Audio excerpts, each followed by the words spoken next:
United Nations-brokered Syria peace talks are set to start in the Swiss city of Geneva. The new round of discussions on Thursday are being held 10 months after the last UN-mediated negotiations on Syria. Now, the talks come after months of bloodshed, stalled humanitarian aid deliveries and stop-and-start diplomacy. Ceasefires have failed to hold, with a flare-up of fighting this week in rebel-held territory around Damascus. Although the UN talks will see the attendance of representatives from the Syrian government and the opposition, it remains unclear if negotiations will yield substantial results in helping end the 6-year-long conflict, which has killed hundreds of thousands and displaced millions. Well, let's bring you the latest now on these talks. I'm joined from Geneva by CGTN's Kate Parkinson.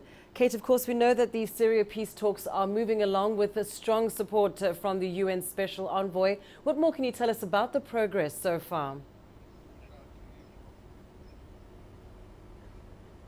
Well, in the past hour, delegations from the Syrian government and the main opposition umbrella group have both arrived at the UN building here in Geneva. They arrived separately. Neither delegation made any comments to the media as they came in. It's understood that this morning they will hold separate talks with the UN Special Envoy to Syria, Staffan de Mistura.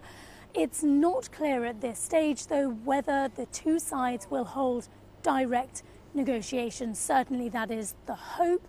It's not been achieved in the past. This is the fourth time the UN has convened Syria talks here in Geneva, and they've never managed to get the two groups in the same room sitting at the same table. Certainly last year in April, which was the last time talks were held here in Geneva, the UN Special Envoy spent the time shuttling between rooms, holding proximity talks, but failed to bring the two sides together. The talks ultimately collapsed. They proved to be fruitless. Now, the Syrian opposition told journalists last night that they do want to hold direct talks with the government delegation, but at this stage it's far too early to tell whether that's going to happen. We should know more throughout the day. And Kate, essentially, what is getting in the way of seeing direct talks between these two groups? I mean, what are the main sticking points in resolving their differences? Well, first of all, we should start by saying that these talks kick off here in Geneva amid very low expectations that anything substantial is going to be achieved. Certainly, Staffan de Mistura, the UN Special Envoy, told journalists yesterday that he's not expecting a breakthrough. So certainly we have to keep our expectations low. The problem is that the issues that the two sides have failed to resolve in the past remain on the table. They haven't become any closer to being resolved.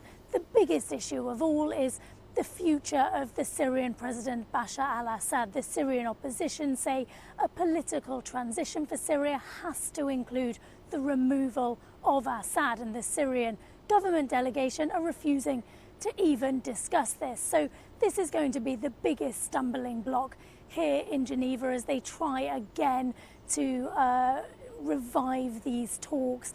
Now, it is worth noting that things have changed significantly since the last time the two sides were here. Firstly, the Syrian government has a significant upper hand on the battlefield. If you remember, in December last year, Syrian forces took hold of the rebel bastion in East Aleppo. It was a major defeat for the armed opposition groups, and that's going to give the government delegation a strong arm at the negotiation table. It's likely that they're going to use this to their advantage if they're not getting what they want in these talks. Also, it's worth noting that there is a ceasefire in place, a nationwide ceasefire. It's a fragile one, brokered, of course, by Turkey and Russia, but it is just about holding, although the opposition have said this recent uptick in violence that you referred to a few moments ago in the suburb of Damascus that's held by the rebels and has seen violence there lately. The opposition are saying that that could derail talks. So really, before the talks have even started, we're hearing about things that could derail them. So really expectations here very low. The two sides remaining deeply opposed on some very key issues. Nevertheless, the Syrian envoy is saying he is determined to try and push with these talks, push forward and keep the momentum going and try and achieve something here in Geneva. Of course, it remains to be seen whether he'll be able to do that. Indeed, a hard task ahead for Stefan de Mistura. Thank you so much, Kate Parkinson, live for us there in Geneva.